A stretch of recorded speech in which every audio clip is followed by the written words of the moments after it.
ஓம் சரணாகத தீனார்த்த பரித்ராண பராயணே சர்வசியார்த்திகரே தேவி நாராயணி நமஸ்துதி. வணக்கம் நேயர்களே, இது மகாலட்சுமி ஜோதிடம் வழங்கும் காலச்சக்கரம். உங்கள் அன்பு ஜோதிடர் ஸ்ரீராம்ஜி பேசுகிறேன். அனைவரும் நலமுடன் இருக்கிறீர்களா? நன்றாகத்தான் இருப்பீர்கள், நன்றாக இருக்க வேண்டும். இன்றைய காணொளியில் நாம் காண இருப்பது பலனறியும் சூட்சுமங்கள். இதன் தலைப்பு.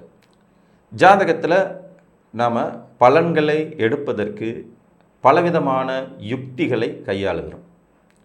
இந்த ஜாதக கட்டத்துக்குள்ளே ஜாதக நோட்டில் குறித்து வச்சுக்கிட்டு பெரியப்பா எத்தனை சித்தப்பா எத்தனைன்னு சொல்கிற பலனை பற்றி நான் பேசலை. அதுக்கு பேர் வேறு, அது ஜோதிடமே கிடையாது.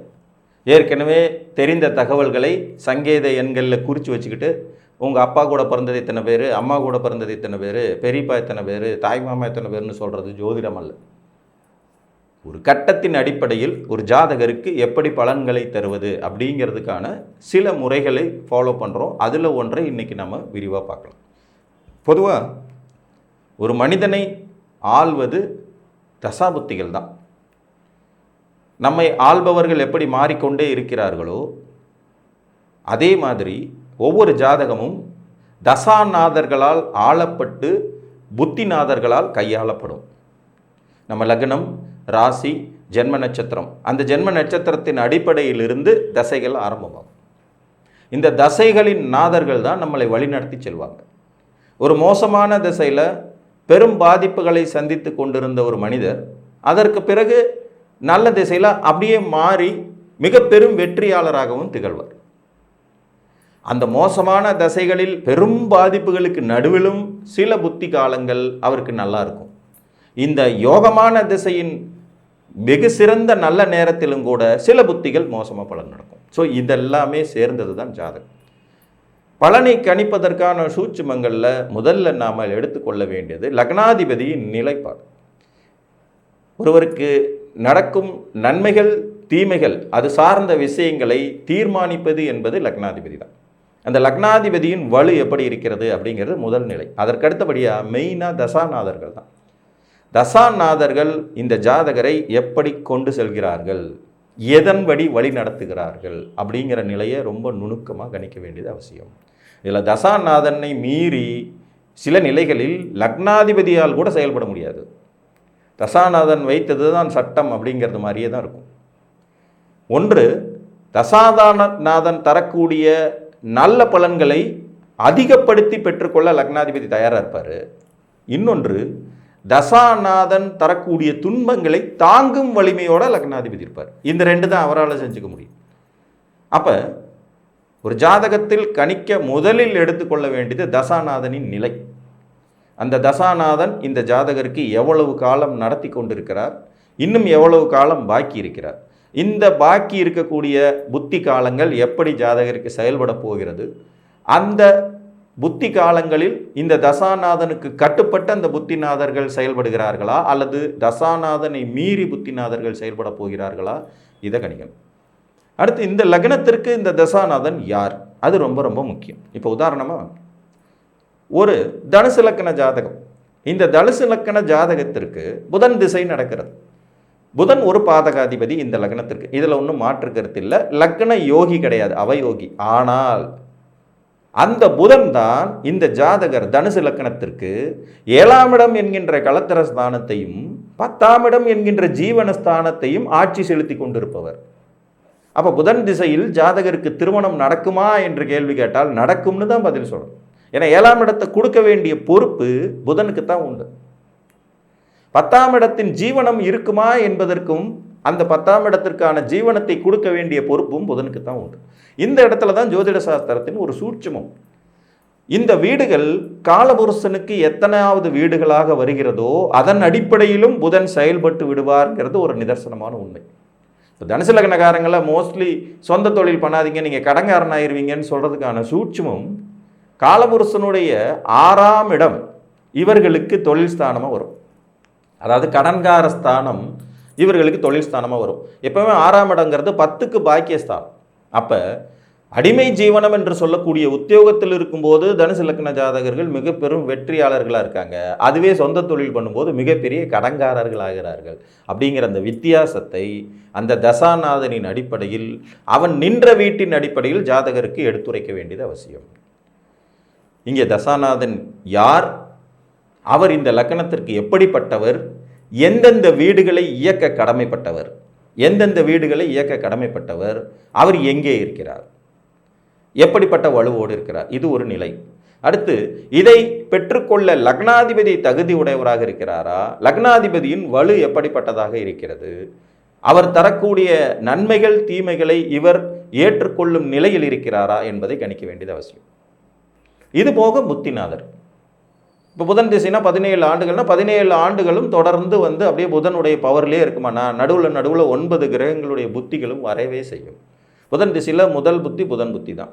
அதுக்கு அடுத்ததாக கேது புத்தி வரும், அதுக்கப்புறம் சுக்கிர புத்தி வரும். இப்படி வரிசையாக வந்துக்கிட்டே இருக்கும் 9 கிரகங்களும். இப்போ புதன் திசையின் கடைசி புத்தியாக சனி புத்தி அதோட புதன் திசை முடிவுக்கு வரும். அப்படிங்கிற நிலை வரும்போது இந்த புத்திநாதர்கள் ஜாதகருக்கு எப்படி செயல்பட போகிறார்கள், தசாநாதனின் ஆணைக்கு உட்பட்டு. இந்த தசாநாதனுடைய ஆணையை புத்திநாதர்கள் எப்படி ஃபாலோ பண்ணுறாங்க, ஃபாலோ பண்ணுற மாதிரியான தொடர்பு நிலைகளில் இருக்காங்களா, இல்லை அவர்களை விட இவர் வலுவோடு இருக்கிறாரா, இந்த நிலைப்பாடுகளையும் கவனிக்க வேண்டியது அவசியம். கால்குலேஷன் தாங்க எல்லாமே. தசாநாதன் சம்பவங்களை தீர்மானிப்பவர். புத்திநாதர்கள் தசாநாதன் சொல்வதற்கு ஏற்ப தங்களுடைய ஆதிபத்திய வீட்டின் பலன்களையும் அவ்வப்போது சிறு அளவில் தரக்கூடியவர்கள். இப்போ உதாரணமாக ஒருத்தருக்கு புதன் திசையில் திருமணம் நடக்குது.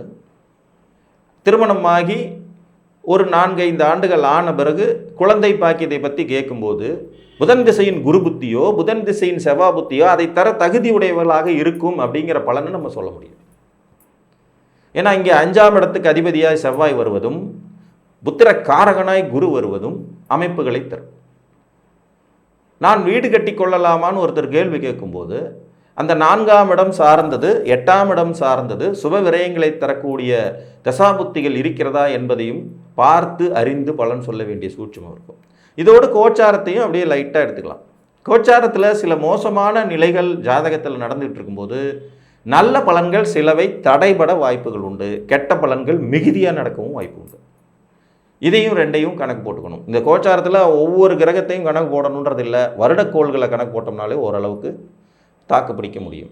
இப்போ உதாரணமாக ஒரு கும்பராசிக்காரர்கள் இருக்கிறாங்கன்னா அவங்களுக்கு இப்போ ஜென்ம சனி போயிட்டுருக்கு. அப்போ சில குழப்பமான மனோநிலையில் அவங்க இருக்கவே செய்வாங்க. தசாபுத்திகள் சிறப்பாக ஒத்துழைக்கிற பட்சத்தில் இந்த குழப்ப மனோநிலை என்பது வெளியில் தெரியாது, அது பாட்டு கடந்து போயிட்டுருக்கும். ஆனால் அதுவே தசாபுத்திகளே மோசமாக இருக்குது. இப்போ உதாரணமாக மகர லக்னம் கும்பராசி, ஜென்ம சனி போயிட்டுருக்கு, சூரிய திசை நடந்துட்டுருக்கு. யோசிச்சு பாருங்கள் பலன் எப்படி இருக்கும்னு. லக்னப்படி அட்டமாதிபதி திசை, ஜென்மத்தில் சனி போய்கிட்டு இருக்காரு, ராசிநாதன் தான், லக்னாதிபதி தான், ஆனால் வக்கரகதியில் இருப்பார். ஆட்டோமேட்டிக்காக ஜாதகருக்கு கடுமையான மன உளைச்சல் குழப்பங்கள் சற்று கூடுதலாகவே இருக்கும். ஏன்னா தசாநாதன் 90% பலன்களை உங்கள் வாழ்க்கையில் தீர்மானிக்கிறார். புத்திநாதர்கள் அதற்கு ஏற்ப செயல்படுகிறார்கள். கோச்சார கிரகங்கள் 10%, அதுவும் வருடக்கோள்கள் செயல்படுகின்றனங்கிறத எல்லாத்தையும் பலனை எடுத்துரைப்பதற்கு துல்லியமாக கணக்கீடுகள் செய்ய வேண்டியது அவசியம். எப்போதும் நம் ஜாதகத்தில் லக்னாதிபதி இயங்கிக் கொண்டிருப்பார். அவருக்கு துணை புரியும் அமைப்போடு ராசிநாதன் இருப்பார். மற்ற கிரகங்கள் எல்லாமே இந்த லக்னாதிபதியும் ராசிநாதனையும் அவாய்ட் பண்ணிட்டு மீதி இருக்கிற 7 கிரகங்களுமே பார்த்தீங்கன்னா தங்களுடைய தசா புத்தி காலங்களில் மட்டுமே செயல்படுவார்கள். இப்போ ஒருவருக்கு இருக்கக்கூடிய யோகமோ அல்லது தோஷமோ எதுவாக இருந்தாலும் அந்த தசை வந்தால் மட்டுமே செயல்படும், 100% செயல்படும். புத்திநாதர்கள் மிகவும் குறைந்த அளவிலேயே செயலாற்றும் தன்மை கொண்டவர்கள். இப்போ ஒரு கடுமையான தோஷம் இருக்கிறது, அந்த தோஷம் ஜாதகருக்கு வேலை செய்யணும்னா அந்த தசாநாதன் முழுமையாக தசை நடத்தணும். அப்போ தான் அது வேலை செய்ய தகுதி உடையதாக இருக்கும். அப்படி இல்லைங்கிற பட்சத்தில் அதை பற்றி நம்ம பெருசாக கவலைப்பட வேண்டிய அவசியங்கள் இருக்காது. இப்போ இந்த பலவிதமான தோஷ ஜாதகங்களுக்கு தோஷம் இல்லை அப்படின்னு சொல்கிறதுனுடைய சூட்சுமமே இதுதான். ராகு கேது தோஷம் இருக்கும் ஒரு ஜாதகருக்கு. லக்னத்தில் ராகு 7ஆம் இடத்தில் கேதுங்கிற அமைப்பில் பிறந்திருப்பார். இவருக்கு கலத்தர தோஷம் 2 தரம் ஆகியே தீரும் அப்படின்னு பலன் சொல்லிடுவாங்க. அவருக்கு கேது திசை 70 வயசில் வரும். 70 வயசில் என்ன 2 தரமாகிறது? இந்த பலனை நுணுக்கமாக கண்டுபிடிச்சி அதை சொல்லணும். இந்த தோஷம் இருக்குங்கிறது உண்மை, ஆனால் அது வேலை செய்யும் தகுதியோடு இல்லைங்கிறதையும் எடுத்து சொல்லணும். அப்போ ஜாதகத்தில் 9 கிரகங்களும் சேர்ந்து ஜாதகரை இயக்குகின்றன என்றாலும் அங்கே இயக்கும் தன்மையானது யாருக்கு மிக அதிகமாக இருக்கும்னா தசாநாதன் தான். சம்பவங்களை தீர்மானிப்பவன் தசாநாதன், அதற்கு துணை புரிபவன் புத்திநாதன். அவர் இடும் கட்டளைகளை நல்ல முறையில் ஏற்றுக்கொள்வதோ அல்லது அதை ரிஜெக்ட் பண்ணக்கூடிய வாய்ப்பும் லக்னாதிபதிக்கு உண்டு.